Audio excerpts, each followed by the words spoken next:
Eu sou Ana Emília de Oliveira Almeida Prado, diretora para Assuntos Institucionais do Instituto dos Advogados de São Paulo, IASP, e hoje estamos aqui para uma entrevista com o Dr.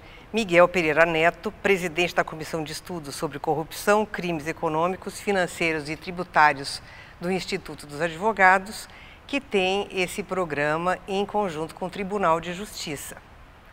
Como vai, doutor Miguel? Ana Emília, como vai? Todos os nossos espectadores. Muito feliz de participar desse programa. Para mim é um prestígio enorme, código de honra, né?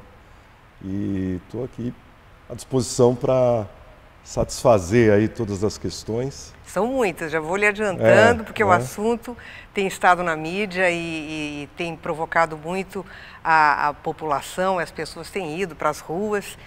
E a corrupção é um tema que está em tela atualmente.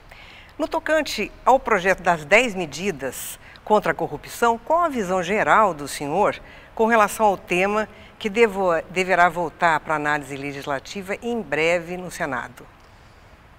É um projeto de lei que foi apresentado como de iniciativa popular, né? Então, eu tenho algumas considerações. Eu acho que a primeira delas é no tocante a essa situação de que todos nós somos contra a corrupção. Não é? Se eu te fizer uma pergunta, Ana Emília, você é contra a corrupção? Claro. Né? Delcy, Lógico. Você é contra a corrupção? O André é contra a corrupção? Todos nós, com certeza, diremos, somos sim contra a corrupção. Então, é um projeto que foi apresentado para, né, a sociedade no geral, né, e com essa pergunta: o senhor é contra a corrupção? Sou. Ah, então assina aqui. E o que a pessoa assinou? Né, as pessoas leram o que assinaram? Todos têm consciência do texto que foi apresentado com as 10 medidas? E as 10 medidas originariamente traziam, né, uma série de dispositivos, de alterações de leis, proposta de emenda à Constituição e tal. A Câmara, houve debates muito acalorados na Câmara dos Deputados, com a presença de juízes, procuradores, nobres advogados. Então, é um projeto que foi muito estudado e ele acabou sendo ali resumido, né? Foram excluídas algumas normas, foram feitas algumas alterações e hoje ele está no Senado, né?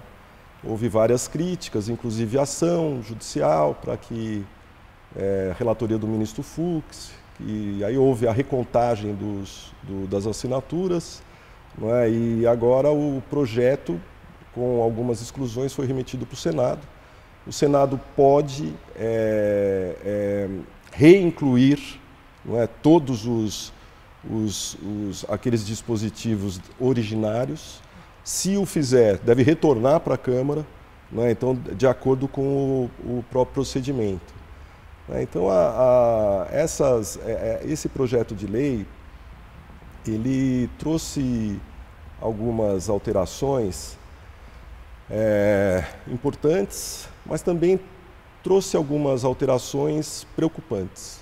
Posso lhe perguntar, doutor Miguel, especificamente com relação às provas ilícitas? A medida, desde que elas obtidas de boa-fé pela autoridade policial, o senhor entende que seja possível a sua aplicação? Sim, até quando a gente trata de algo ilícito, né, tem aquela questão, né? Poxa, eu vou produzir as provas por todos os meios admitidos em direito. Isso é quase uma máxima que a gente, né, observa em petições iniciais e tal. E é evidente que não se pode produzir uma prova de forma ilícita, né?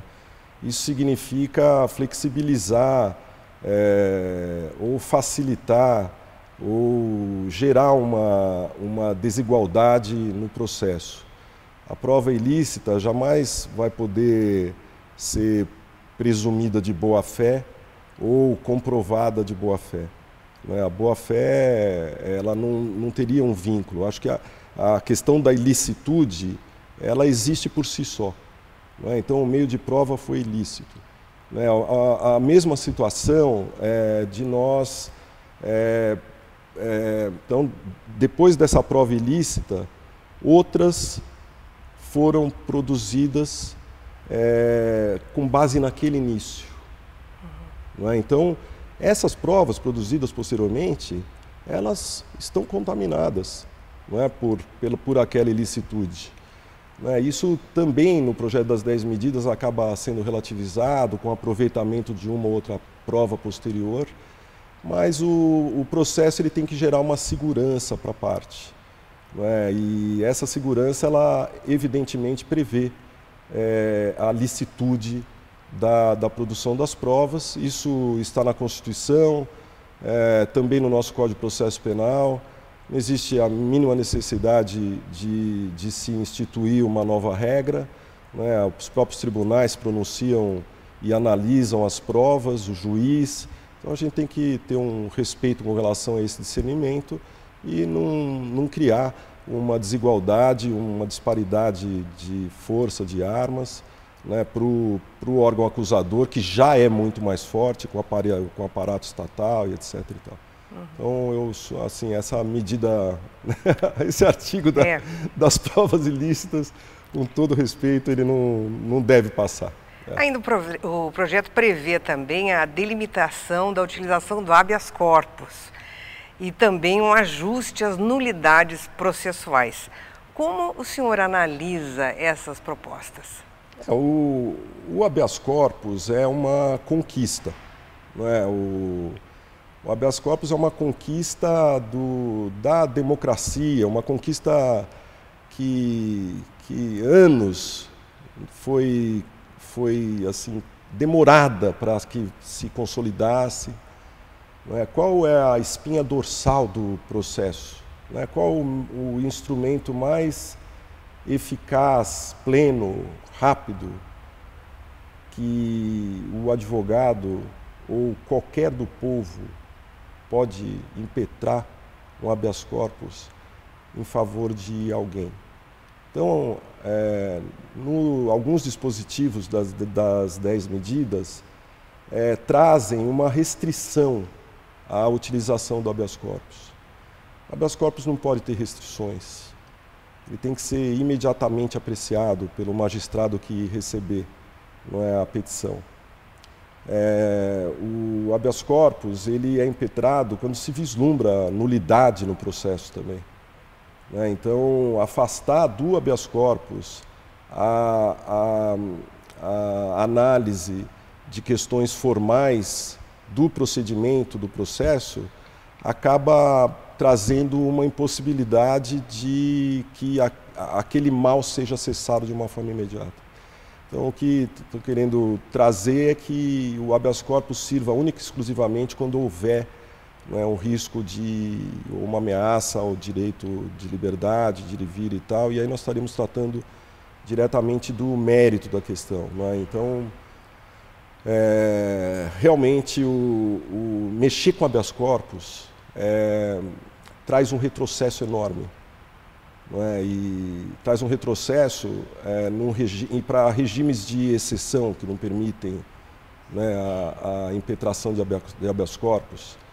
Traz um excesso de poder também indiretamente, né, porque evita a adoção de uma medida que é a mais importante delas. Né? Então, esse é o principal motivo de a Câmara realmente não ter acatado essa alteração. Apesar de que o Senado também hoje poderia, né, reapreciar essa questão, mas nós estamos confiantes e acreditamos que isso não ocorra. Acho que o Estado de Direito democrático, com as instituições fortes, fortalecidas, né, e com os institutos do direito constitucionais, porque o habeas corpus é um remédio constitucional, ele tem que ser mantido incólume, né, sem qualquer tipo de agressão. Doutor Miguel, em decisão do Pleno, o Supremo Tribunal Federal, o STF, decidiu pela relativização da presunção de inocência, permitindo o início da execução da pena já em segundo grau. Qual o entendimento do senhor acerca do tema? É um princípio, né, da presunção de inocência. Então, o acusado, ele só será considerado culpado quando houver o trânsito em julgado daquela decisão. Nós temos muitos exemplos e um percentual razoável de recursos que são providos tanto no STJ como no Supremo Tribunal Federal. Não só com relação a recursos de apelação, como também outros recursos. E é uma segurança que tem a parte de ver garantida a jurisdição em todos os seus graus. A questão de se aplicar a pena de uma forma antecipada, ela não representa o melhor dos remédios também. Existem meios cautelares, né, a prisão preventiva, né?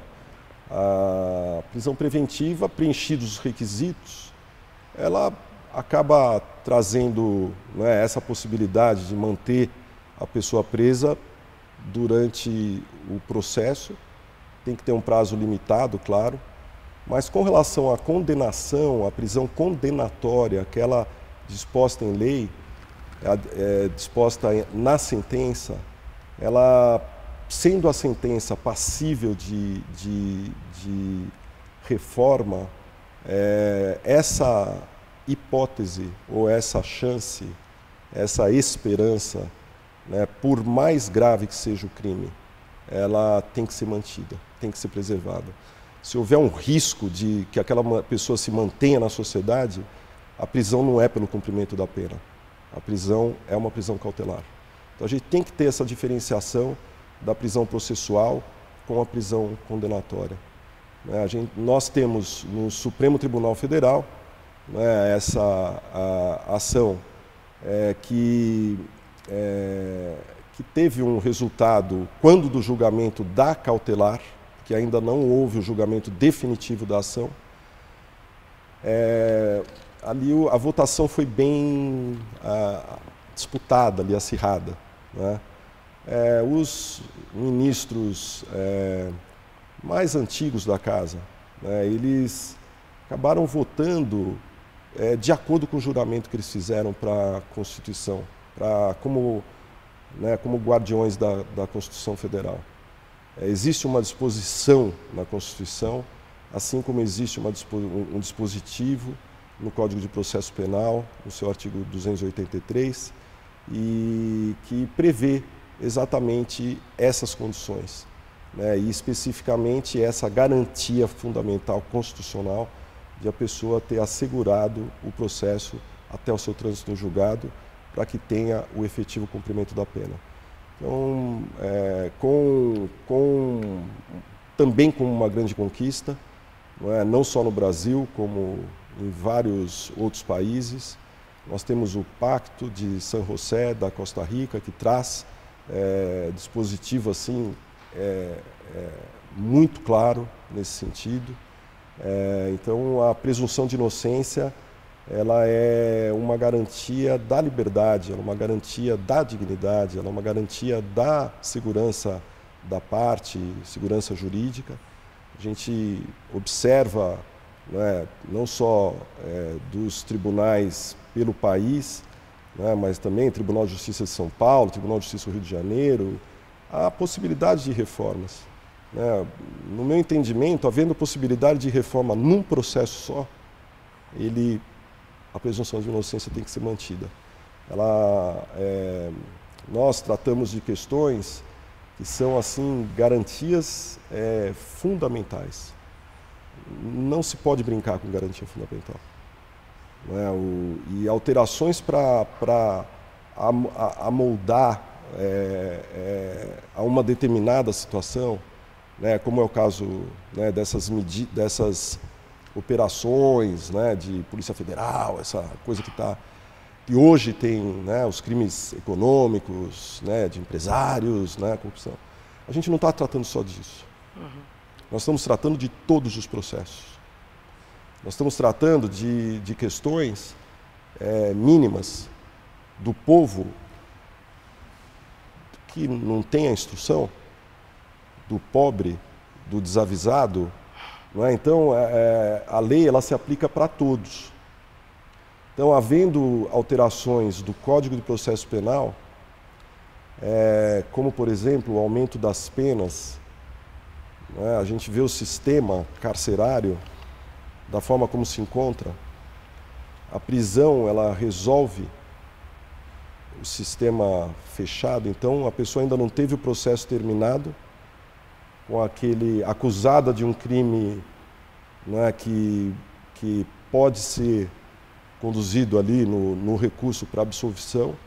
Então a gente não pode retirar dessa pessoa a condição de ter o trânsito em julgado para aí sim ver o decreto de prisão ou aplicação da pena efetivamente definida, entendeu? Então, com certeza, a presunção de inocência é muito importante. Muito bem. No último dia 15 de março de 2017, a Câmara aprovou a PEC que estabelece pré-requisitos e restrições para apresentação de recursos especiais ao Superior Tribunal de Justiça. O projeto ainda irá para análise do Senado. O senhor entende como prejudicial essa limitação?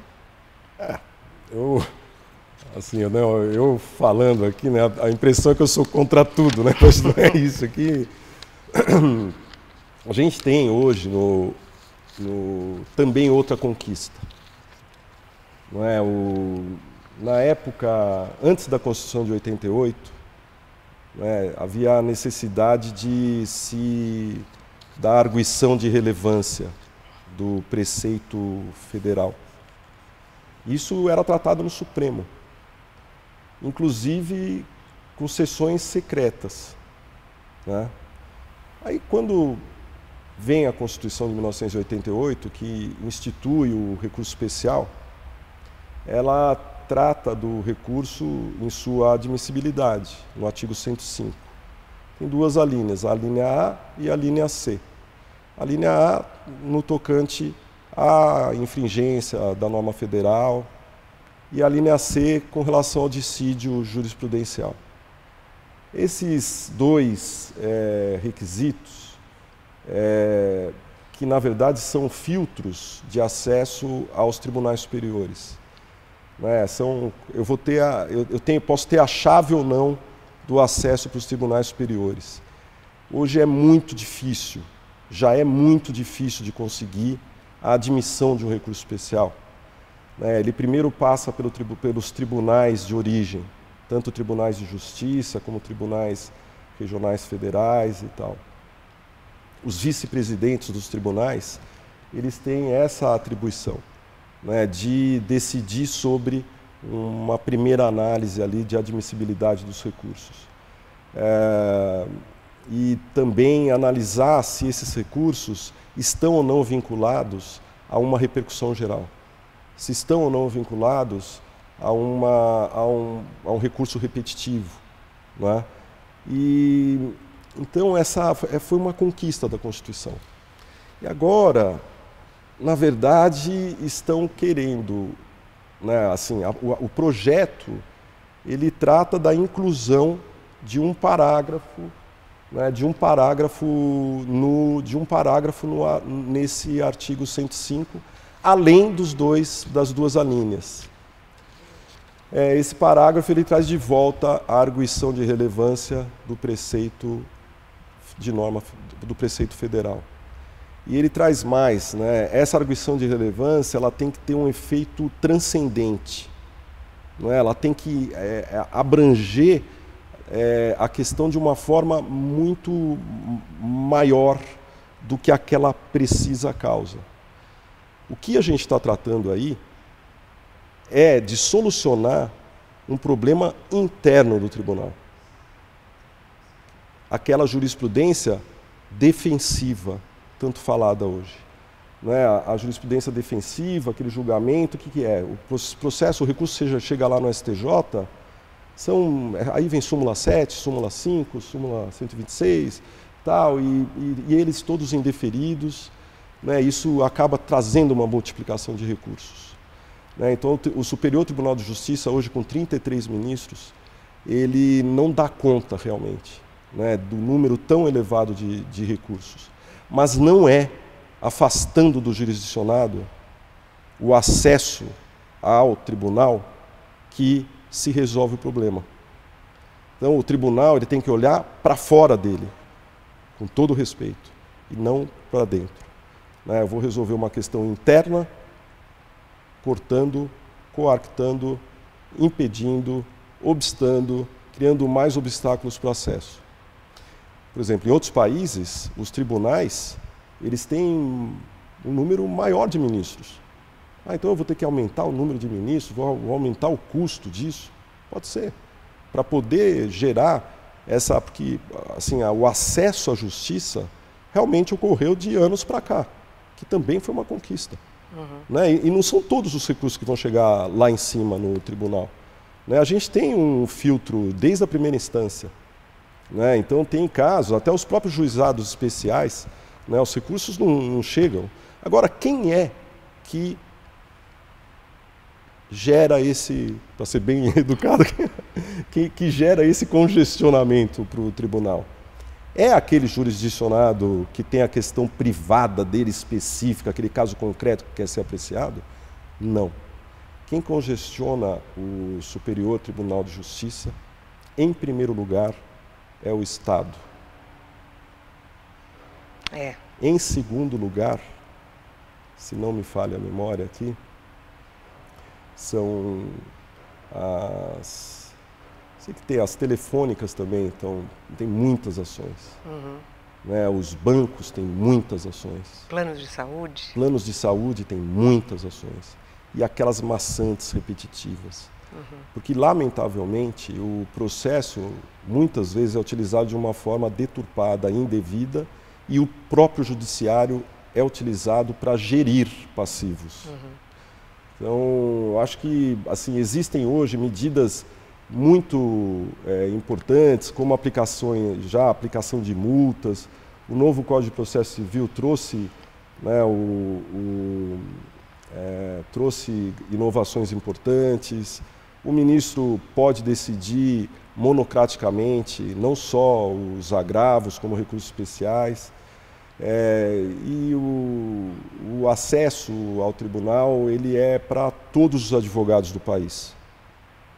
Né? Porque tem alguns advogados que terão mais facilidade, né, de furar esse bloqueio, outros não. E aí o que acontece? A justiça não é completa. Então o Tribunal da Cidadania, ele tem necessariamente, na minha modesta opinião, que enfrentar a questão olhando para o cidadão e não olhando para si. Não é cerceando o acesso que se pratica a justiça como um todo. Né? O processo hoje é eletrônico, né? É digitalizado, é muito fácil, muito mais rápido. Houve inovações aí magníficas, tecnológicas e tal. Né? Então, a facilitação de julgamento realmente é maior hoje. Mas não se pode tirar aí essa necessidade. Mas o motivo não pode ser o excesso de processo. Recentemente, nós tivemos episódios que evidenciaram a crise do sistema carcerário. Qual a opinião do senhor acerca desse assunto? E eu já vou lhe pedir um pouco mais de resumo. Brevidade, né? Brevidade. Não, vou ser bem breve nessa. Nós temos uma série de questões que a gente gostaria de perguntar. Me desculpe, eu acabo me excedendo por... Não, mas o são tantas assim informações para cá. Essa mesma é uma que daria para ficar falando horas. Mas o próprio Supremo... O senhor já desde já fica convidado para a próxima. Eu venho, com muito prazer. O próprio Supremo Tribunal Federal, decidiu, assim, com muita ênfase, que é muito melhor se aplicar penas alternativas. Por exemplo, retornando às 10 medidas. As 10 medidas aumentam a pena, tornam hediondos os crimes. E o pior, na minha opinião, é que aumenta a pena mínima. Aumentando a pena mínima, a gente vai estar atingindo aquela pessoa que não tem condições, aquela multiplicidade enorme de processos. Dos casos de prisão no sistema carcerário, que é uma máquina de produção de novos crimes, né? O sistema carcerário hoje ele tem que ser reformado, porque não tem condições, com facções, mortes todos os dias, falta d'água, falta luz, numa cela que cabem 6 tem 60, então é desumano. Então o motivo da pena é a ressocialização do indivíduo, não é? Trazê-lo de volta para a sociedade. Nos casos de regime fechado, apenas 3% tem uma nova prática de crime. Aliás, nos casos de regime fechado, assim, quantos deles retornam para a prisão? Muito mais do que 3%. 3% é no caso das penas alternativas. Né? No outro caso, não. A pessoa sai para praticar o crime e volta para lá. Então, realmente o sistema carcerário ele tem que sofrer uma mexida, uma boa mexida. Né? E com relação às prisões preventivas que estão sendo praticadas no bojo da Operação Lava Jato? Elas representam... Os períodos alongados, o que o senhor... de 600... O Brasil hoje tem mais de 600 mil presos, né? É um percentual bem alto desses presos, tipo, acho que 40%, me parece, é relativo a essas prisões cautelares, né? Tanto temporárias como prisões preventivas. E existe uma